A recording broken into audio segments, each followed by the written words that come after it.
Here is a number that no one in Silicon Valley wants to say out loud. 2. As of right now, exactly 2 companies on the entire planet hold full certification to carry paying passengers in an autonomous flying vehicle. Not a prototype, not a test flight. A certified, legal, revenue-generating aircraft that takes off vertically, carries real people, and lands without a pilot. Both of them are Chinese.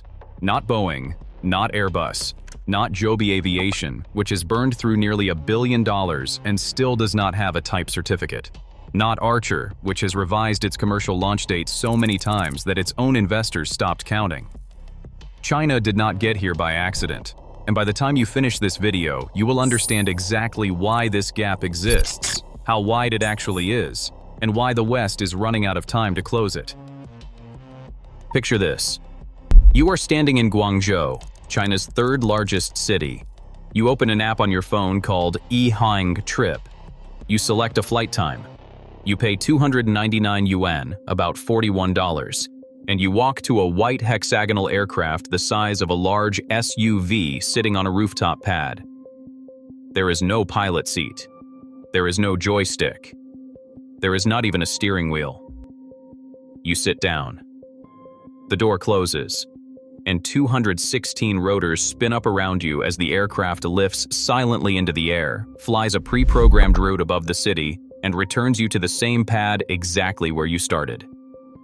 This is not 2035. This is happening right now in Guangzhou and Hefei. And the company behind it, EHang, has been quietly making history for 2 years straight.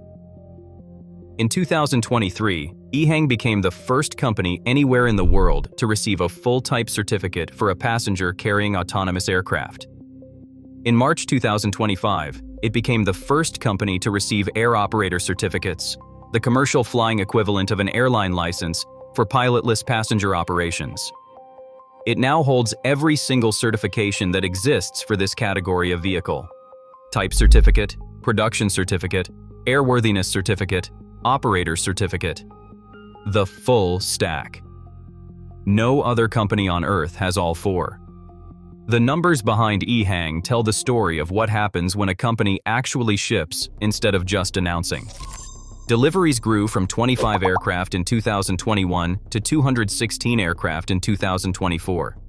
By the end of 2025, it was on track to exceed 400 deliveries. Revenue surged 190% in a single quarter. It has completed more than 40,000 flights across 17 countries. Guizhou Tourism Group alone ordered 50 aircraft, 30 of which were delivered in the 4th quarter of 2025. This is not a startup hoping to change the world. This is a functioning, revenue-generating business that already has. But EHang is only one half of this story. Because what EHang has proven in the air, another Chinese company is about to prove on the road. Xpeng AeroHT's vehicle is called the Land Aircraft Carrier, and the name is not marketing, it is a description. The Land Aircraft Carrier is a ground vehicle with a detachable flying module mounted on top. When you want to fly, you unfold 6 propellers, separate the module from the car body, and lift off vertically. The flying module carries 2 passengers up to 30 kilometers. The ground vehicle drives on any road. You own one thing, and it does both jobs. By January 2026, Xpeng had 7,000 pre-orders globally. Its Guangzhou factory completed construction in late 2025. Production certificates are under CAAC review. The target price is up to $280,000, expensive by car standards, but positioned directly against private helicopters, which cost far more to buy, fuel, and maintain. Mass production delivery begins in 2026. To understand how fast this is moving, Xpeng's CEO He Xiaopeng told the China EV100 forum that the company aims to surpass the combined annual output of every other eVTOL manufacturer in the world. That is not a vague ambition. China's low-altitude economy, the term Beijing uses for the entire industry covering flying cars, drones, and air taxis, was already worth 1.5 trillion yuan by 2025. The government has projected it will nearly double to 2.8 trillion yuan by 2035. China's Ministry of Transport has confirmed that by 2026, dedicated aerial corridors for personal aircraft will be operational in major cities. The infrastructure is not being planned, it is being built. Now compare all of that to what is happening in America. Joby Aviation is the most advanced Western flying car company that exists. It has raised over $2 billion. It has powerful backers including Toyota and Delta Airlines. And in November 2025, it became the first U.S. company to reach Stage 4 of the FAA 5-stage certification process, a genuine milestone. But Stage 4 is not Stage 5, and Stage 5 is not a commercial launch. And a commercial launch is not a functioning business. As of the first quarter of 2026, no U.S. eVTOL operator had received FAA-type certification for commercial passenger service. Not one. Joby has revised its commercial timeline multiple times. Analysts now project its service entry closer to late 2027. Archer Aviation trails Joby by another 6 to 12 months. Meanwhile, the FAA certification backlog is so severe that airport managers across Dallas, New York, and Los Angeles have stopped holding their breath. Cities spent years and millions of dollars building vertiport infrastructure on the promise of 2024 launch dates. Those dates have been pushed back so many times that the emails announcing delays no longer include new targets. In Europe, the picture is worse. Lilium, once one of the highest-profile flying car startups in the world, filed for insolvency in 2024, then again in February 2025. Volocopter was rescued only after pivoting to ultralight aircraft. Supernal, backed by Hyundai, paused operations after losing its CEO and CTO in the same month. As of April 2026, the definitive count looks like this. Companies with full certification to carry paying passengers in autonomous aircraft. 2, both Chinese. This did not happen because China got lucky. It happened because China had 3 advantages no Western country could replicate quickly. First, the regulatory environment. The Civil Aviation Administration of China, the CAAC, built its electric vertical takeoff and landing certification framework alongside the technology, not 2 decades after it. While the FAA was still debating definitions and running public comment periods, the CAAC was signing off.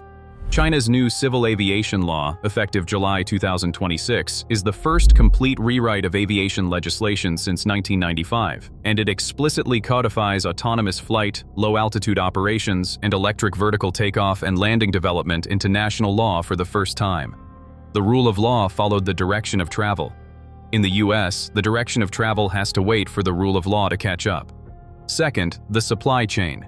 China already built the most sophisticated battery, motor, and drone manufacturing ecosystem on the planet, the same components a flying car needs. EHang's propulsion systems, battery management systems, and sensor suites come from the same supply chains that build DJI drones and BYD batteries. The cost advantage is structural and permanent. Third, and most importantly, the government treated this as a national priority. China's 2024 government work report explicitly elevated the low-altitude economy to strategic status, the first time it had ever appeared there. That single line triggered hundreds of billions in regional investment, regulatory fast-tracking, and infrastructure commitments. The market did not create the industry. The government created the conditions, and the market followed. Here is what this actually means. The flying car was supposed to be the ultimate symbol of American futurism. The Jetsons, Silicon Valley, the country that put a man on the moon deciding that the sky above the freeway could be a commuter lane. Instead, the first person in history to pay for a ticket, board a pilotless aircraft, and fly above a major city did so in Guangzhou. The first production line running flying cars at commercial scale is in a factory in southern China. The first legal air corridors for personal aircraft will open not over Los Angeles or New York, but over Chinese cities in 2026. Joby and Archer will get there eventually. They are serious companies with serious engineering. But eventually is not now. And in the technology industries that matter most, the gap between first and second tends to compound rather than close. The sky is open. China just got there first.